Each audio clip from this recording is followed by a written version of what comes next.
Hey guys, how's it going? Good morning. I was just out planting some different root crop seeds, and I figured it would be a good time to do another garden update. So, um, I guess we'll start over here. I've just been so happy with all the different flowers that I planted underneath my grapes. These morning glories are actually just pop-ups. The seeds spread from stuff we've had over the years, uh, and they came up, and I just love seeing them. The bumblebees love them too. And I've got some nasturtium flower, and my favorite one is this nasturtium flower here, which is the orchid nasturtium.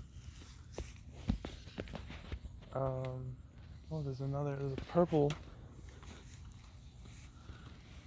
purple morning glories along with the pink ones. But what I mentioned on my story this morning was walking by the bittermelon trellis. There's only two or three flowers. But geez, they smell delicious, like jasmine or like orange flower, citrus flowers.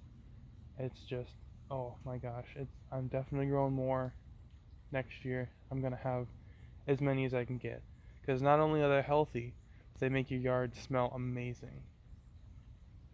Let's see. Ooh, the yard long beans, the cowpeas. I've found that cowpea flowers are just beautiful. Um, and there's no other way around it. Like a super light lavender, and then, I mean, they just look funky too. This one's gonna open soon, but then, I mean, you've heard me talk about it before. I'm just gonna crush some of those Japanese beetles. The convenience of the stalk coming up to show you where those beans are. It's like the plant wants you to eat those beans. It's so cool. My Navajo corn is coming along great. You can actually see that there are two per plant. There's a couple of extra stalks coming out of the base. Some of that might just be because I planted more than one seed in a hole, but a lot of desert dwelling corns tend to have multiple stalks come up, and I believe that's because they kind of help each other stay standing. But also, uh, traditionally, um, in deserts, they're planted with a further distance spacing, but in clumps of multiple, so again that they can hold each other up. So I planted buckwheat here. I got the pink or the red buckwheat from Baker Creek, and I was just thinking, oh, that's really cool. It's like different. It's not white flour, although some of them came up as white flowers. Um, and I guess I didn't realize how big buckwheat would get, so they already like shaded out some of my melons. The melons weren't looking so great anyway, so that's okay. I've got watermelons that are down here. I believe there's two, but they finally started flowering. Um, I'm not expecting much. If they live, if they produce, awesome. If they don't, um, I'm still learning how to do the watermelons in a small setting. These these are the big watermelons, so I don't know. We'll see. My ancient sweet reds, the peppers. It's a type of bell pepper that's supposed to be really, really sweet. You can see there's tons of big peppers. There's four big peppers, and they're gonna get like two or three times that size, turn bright red, and just be really sweet like candy. So I'm excited. My peppers aren't as productive as, say, being in the ground would be necessarily. This is like a hugelkultur mound, um, and not only that, but I mean you can see how densely I plant things. This is starting to open up because I've harvested my dwarf corns. If you look at some of my posts, I don't have a ton of the corn because I only planted, so much, maybe like 24 plants of each. But in a second, I'll show you my second succession of the gas flint corn. But again, what do we have here? What pepper plant? This is the Hascaria, which is, I believe, a spice pepper that's used in paprikas. It's still relatively small right now, which most of my peppers are. The only ones that are getting close to ready are some of these pickling peppers that are in the back. I have tons and tons of ground cherries that are all volunteer. The only thing that's in the Physalis genus that I planted are two types of tomatillos and my tree Physalis, which is more of a bush Physalis right now, but they're getting pretty productive. You know, they're putting on a lot of lanterns, just not turning yet. Yep. My kale looking real awesome. I haven't picked it in a little bit, but I know I need to. And then my little mess of a forest on the patio. Tons and tons of potatoes. Most of these are the blue potatoes that, funnily, I guess, are actually like purple. And then some of my larger Cape gooseberries. I just love the purple ribbing on these. They're a little bit larger and, in my opinion, a little bit tastier than the standard ground cherries. And my Chie eggplant. Look at that. It's so freaking purple. And then Waimanalo eggplant. Waimanalo eggplant from Hawaii. The Chie is Chinese. And then this one, let's see, know if you can see it. Let me go around and get you a good picture.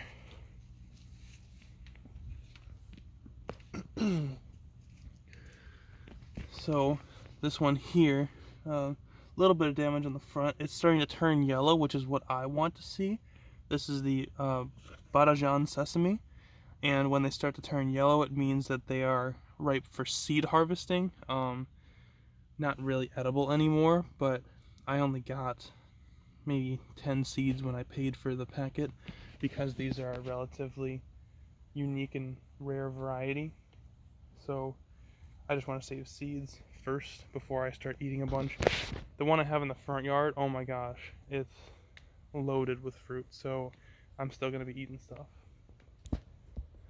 My potted up tomatoes are growing like crazy, but you know, falling over with tomato cages and stuff like that. And then I've got the loofah gourds, loofah squash, along with a Malabar spinach. There, Malabar spinach. It's right up in the light, but they're starting to branch. So I'm hoping to see a lot more production off of them soon. And no sign of flower on the loofahs yet, but that's okay. We got time. Ooh, my lovely sunchokes here. I've got two different varieties, the Red Rover and the White Fuseu. The Red Rovers are a little bit shorter in general. Let's see. And then I still haven't taken out some of my cabbage. They're getting there. They're taking their time, but they're getting there. And then what else is really good? Some pop-up cucumbers. And then this is a Moschiata squash mix. So it's a composite of a lot of different varieties of Moschiata squashes. So I don't even know what they're gonna look like. There's a lot of butternut types, but there's also some pumpkin types. I mean, like I said, it's a big mix. Let's see, we've got our mammoth sunflower is about to produce its first, I guess its only flower. it'll probably produce flowers out of these small branches. I trimmed some lower down, but I'm not focusing on a giant head. And then I'm really excited about this edamame variety. This is, I don't remember the name, unfortunately, but it's specifically bred to pair with beers in Japan. So when they get a little bit larger and fuller, I'm going to be picking some to eat fresh as edamame, probably steam them and then add salt. I think it's just salt, but I'll look to see if there's anything else you need to add, and then just have that with a nice beer. Probably a couple of different types of beer, do a tasting. And right next to it is this smaller looking squash that I believe is a butterbush, which is a bush type butternut squash, and more, and the beginning of another cabbage. And behind me is this beautiful amaranth. I mean, look at that. That's so cool. I love the color on there. And hopefully, since this is the largest one to grow, harvesting these seeds to plant next year, I'll have genetics that are more adapted to these conditions, and then they'll continue to spread and I'll get more and more seeds every year. My blue jade corn looking phenomenal. It's much larger than I thought it was going to be for a dwarf corn that they say can grow in containers. Check out how purple this amaranth variety is. I am just all about it. I can't stop thinking about those purple leaves. More giant Tahitian melon squash. And then, of course, my corn, some beans, volunteer cucumbers, volunteer tomatoes. I mean, some of the corn varieties got really tall, but check that out. So, my Mais Morado has finally tasseled, and I'm just waiting. I think some of them are starting to open. It looks like it. Oof. Yeah, the wind is blowing this way, so I may need to go up there and trim some of those to get some pollen on the rest of the corn, because this one hasn't set any silk, unfortunately. And I believe that's just something that may happen because I'm so far north that the plant just may not be triggered to set tassel. But hopefully at least one of them does. Some of them are really creating secondary branches on the corn. Let's see if we can go show you.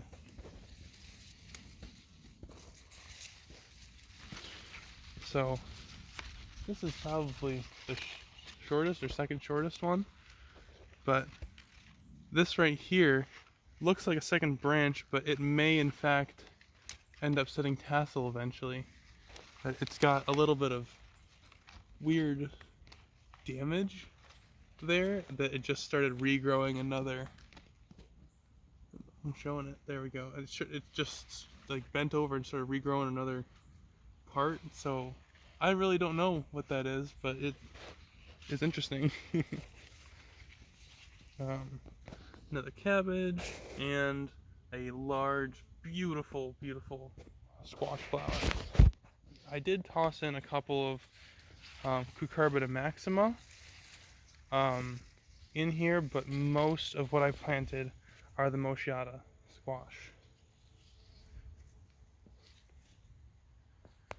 Okay, and now we will head up. Well, first, check out my beautiful mandarin orange. Ta-da! It's flowering. So getting it outside, getting it in some good quality sun, really helped it out to flower again. It had a second flower after most of its flowers died off, actually.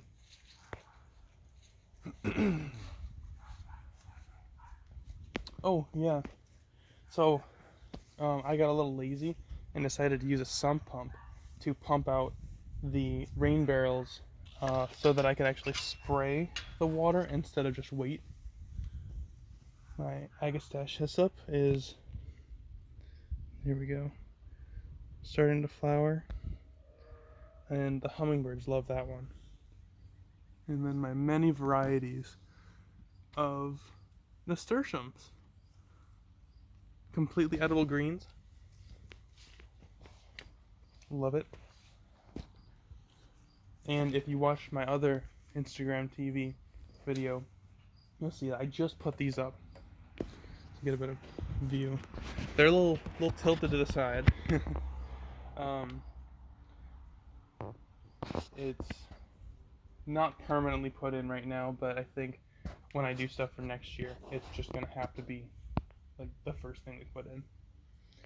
But I ran even more string through here. It's a bit of a little jungle, but that just goes to show how taking care of your tomatoes, even in a half-day light situation, these get end of the day light. I mean, check out the amount of flowers on this Blonde de Coefchen, and then the Helenes looking amazing. I mean, this Millefleur, which is also another yellow tomato, filled with flowers.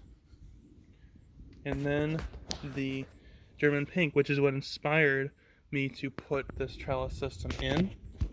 The trellis kind of ended here, and then we have another 2 foot of tomato plant with fruit higher up than where the trellis was. So I was like, either it's gonna break off and maybe it'll survive and produce fruit, or it's gonna break off completely and I'm gonna lose fruit. And not to mention the fact that it's flowering all the way up here, so why wouldn't I try to save it? These have just been growing so well. I've done foliar spray applications of fish emulsion, seaweed emulsion, some different beneficial bacteria and fungi, and a couple other things, just to help the cells, individual cells, stay more rugged and healthy. But again, my drip irrigation, it's a lifesaver. I don't know, like, all I did is drill some holes in the hose and cap it, run it under there. All I gotta do is turn it on. If it hasn't rained in a while, I leave the hose to fill up the container, and it just waters everything fairly evenly. I've only had to clear out the hose like 2 times this year. It's just working great. Then